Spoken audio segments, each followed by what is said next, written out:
મિત્ર, આજે તમે વડિયાની મુલાકાત લીધી, સાથે સાથે એક અમારો વર્ષો જૂનો રોડનો પ્રશ્ન હતો એની મુલાકાત લીધી, શું કહેશો?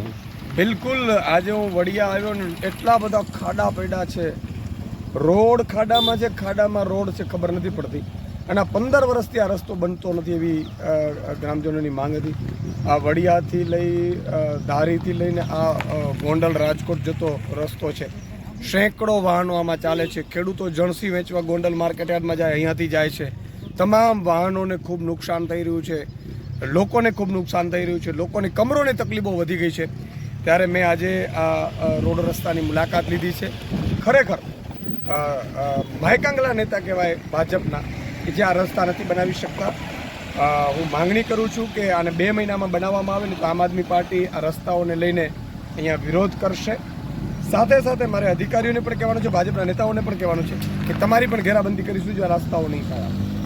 અને આમ આદમી પાર્ટી હેલ્મેટ અત્યારે ભાજપે એવું નક્કી કર્યું છે કે ખેડૂતોના ખાતામાં અથવા તો ખિસ્સામાં 500 1000 રૂપિયા હજી રોકડા ક્યાંક છે.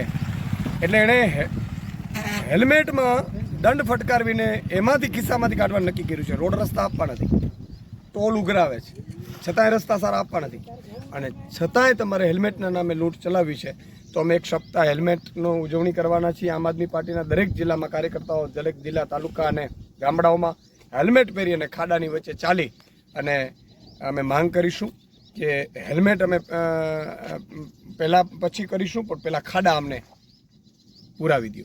અને આ માત્ર અહીંયા વડિયાનો કે અમરેલીનો કે ગોંડલના રસ્તાનો નથી. એવા 15,000થી વધુ રસ્તાઓ ગુજરાતમાં ખાડામાં છે, કે ખાડામાં રસ્તા છે, ખબર નથી પડતી. અને આ એટલા માટે છે કે ભાજપના નેતાઓ અને અધિકારીઓ ખૂબ કમિશન માંગે છે. એટલે કોન્ટ્રાક્ટરો ટેન્ડર ભરતા નથી. તમે ભાજપના નેતાઓને ફોન કરો એટલે એમ કહે છે કે મારે ભાઈ રીટેન્ડરિંગ થાય છે, પાછું ટેન્ડર છે એ ઉપાડતા નથી. કોઈ ટેન્ડર એટલા માટે નથી ઉપાડતા કે તમે 40% કમિશન માંગો છો. ભાજપના નેતાઓ અને અધિકારીઓના 40% કમિશન, તો કોન્ટ્રાક્ટરો કમાવાના શું છે? અને એટલા માટે કોન્ટ્રાક્ટરો કામ નથી કરતા, અને એટલા માટે આ રસ્તાઓ થતા નથી કે ભાજપ કરવા નથી દેતું. એટલે પહેલાં તમે ભ્રષ્ટાચાર મુક્ત શાસન બનાવો. અમરેલીના પૂર્વ સાંસદે કીધું છે કે રસ્તાઓમાં ભ્રષ્ટાચાર થાય છે. ભાજપના નેતા જ કે ભાજપના નેતાએ સ્વીકાર્યું છે અને આખા ગુજરાતમાં છે. તમારી ગુજરાતની જનતાને પણ વિનંતી છે કે ચારે બાજુથી લૂંટનારી આ ભાજપને હવે તિરાંજલિ આપીને વિસાવદરવાળી કરો. Thank you.